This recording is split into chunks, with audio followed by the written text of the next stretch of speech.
Good morning. Your Honor, unfortunately, I feel that this is essentially a waste of the court's time here. And the proper course of action would essentially be for Ms. Owens' office to recuse themselves from the case, specifically because she was more than just present during this investigation or this traffic stop.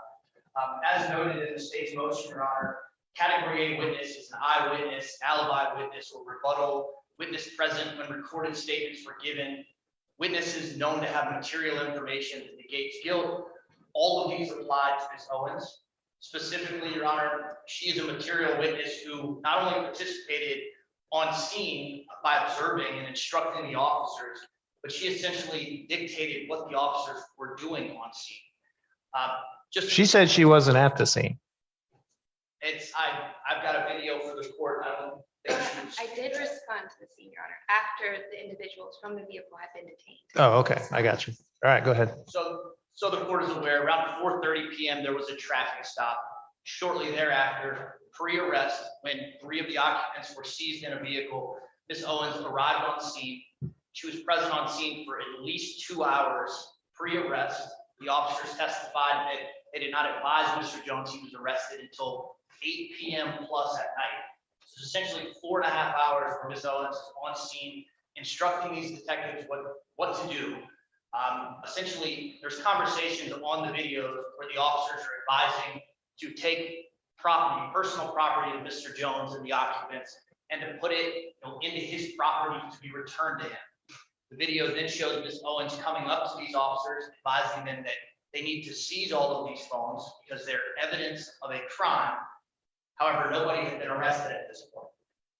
She further goes on to instruct them that all of the evidence or all of the property in the vehicle, which noted nothing illegal was found in the vehicle, was all evidence of a crime. There was no search warrant at this point in time. So after instructing the officers what to seize, what to take possession of, she continues to meet with these officers for hours on scene, discussing how they're going to go about this investigation.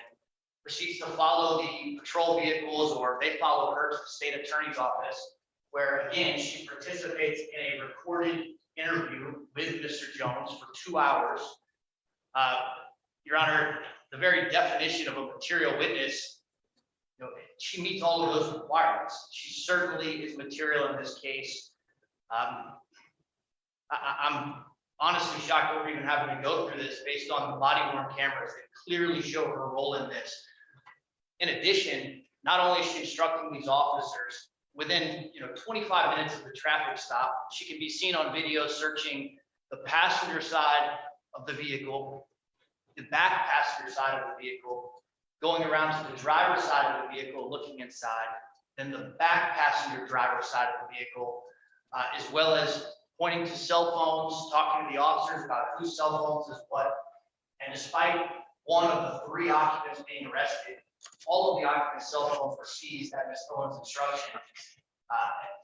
Clearly, she's relevant to this case. More importantly, Your Honor, during depositions, 7 officers, all of who were present, or however many gang officers that were present, unequivocally testified that none of them made the decision as to what was being taken as evidence. In fact, Officer Ferrari and several others had confirmed that they were instructed to place this in personal property, but it was Ms. Owens who then came up to him and said, no, that is not personal property, it's going into evidence. These decisions of the investigation were made by Ms. Owens on scene, and it's clearly depicted on the body worn cameras. Whether she was present or not for the traffic stop, as the court will see in future hearings, I anticipate, he never failed to stop in the first place, Your Honor. So the fact that she was on scene of a civil traffic stop, which they claim was a felony takedown, for 2.5 hours and investigated this for 4.5 hours before an arrest took place, clearly shows that she's not prosecuting at that point in time. She is a material witness that I do intend to call. I did try to depose her. She was subpoenaed, and the deposition was scheduled to take place last week. There were 3 witnesses scheduled that day. 2, Ms. Owens was present for the first 2, and then when her deposition came around, she walked out of the room saying she would not be deposed. My client certainly is entitled to some of the information that she has. And that's the basis of your motion to hold her in contempt.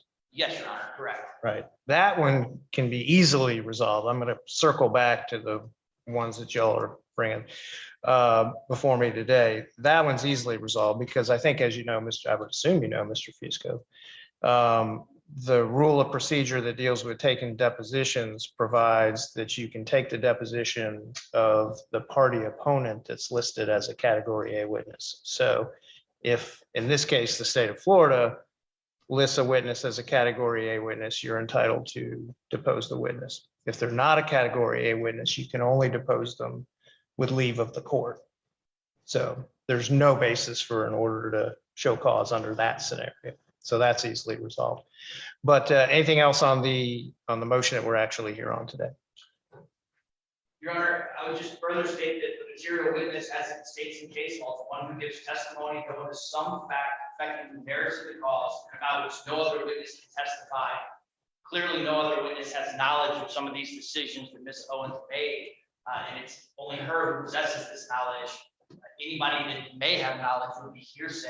So I certainly would like to hear from Ms. Owens as to why these decisions were made before an arrest took place.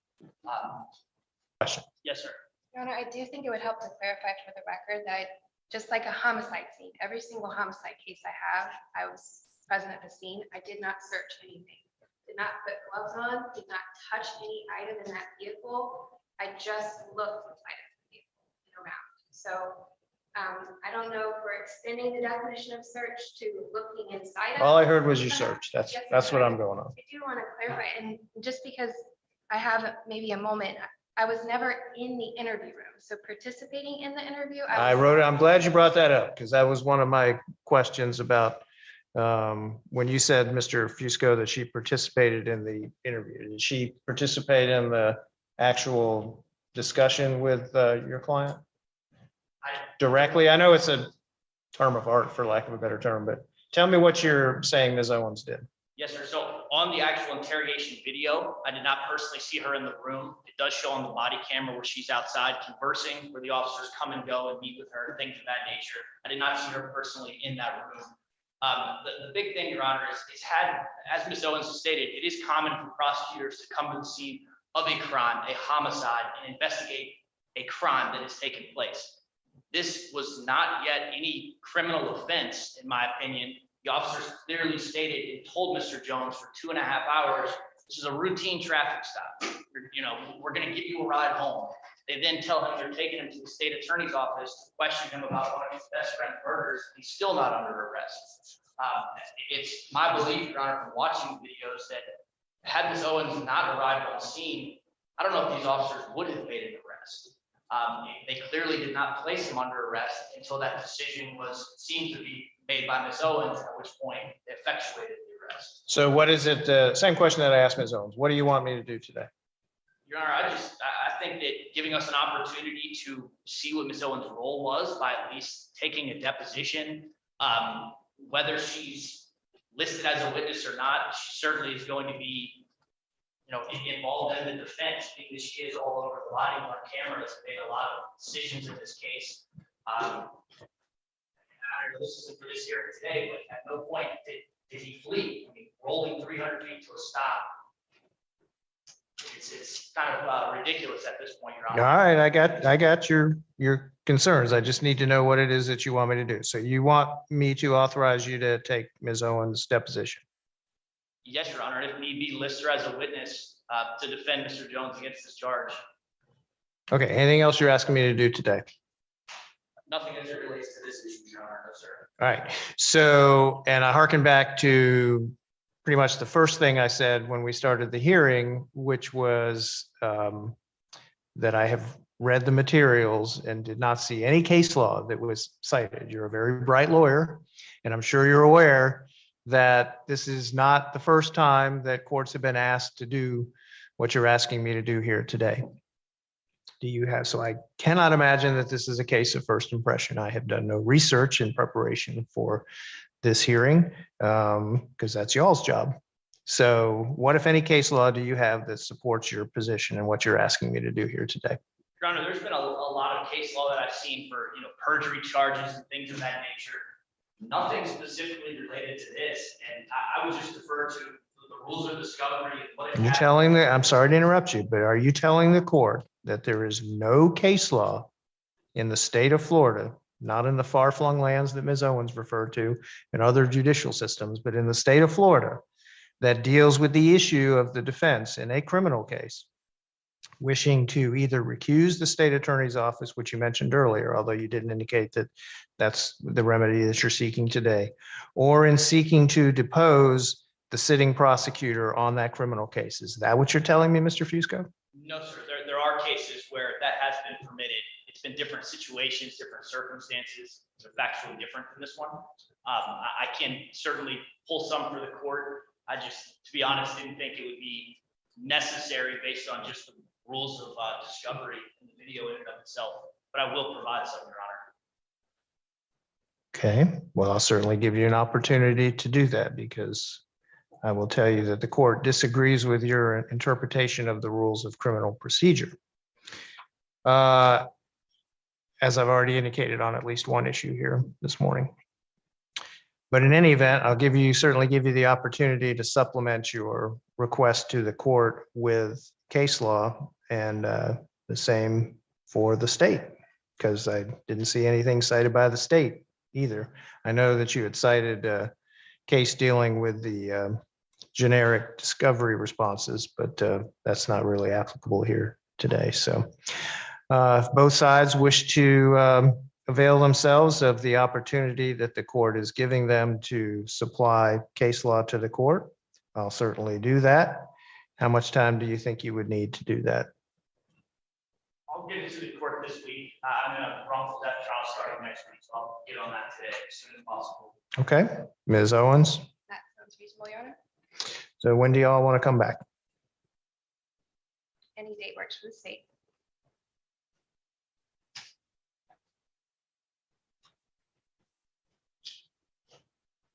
Whatever's best for the court.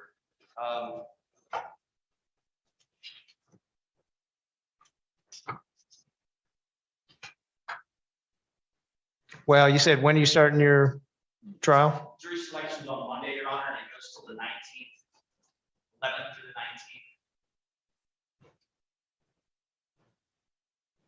19th. And that just the jury selection or the trial? It may be a pick and go. We still have so many issues to iron out, Judge Dees and scheduling. We'll find out, I think, a lot more this afternoon. Okay. Madam Clerk, can you move your paper there? Because I'm looking at August here. Sorry. You want to come back the week of August 1st? You think you'd be done by then? Yes, sir, that's perfect. I believe we do have court on this case on August 1st. So that's, Oh, do we? yes, sir. Where's my sheet here?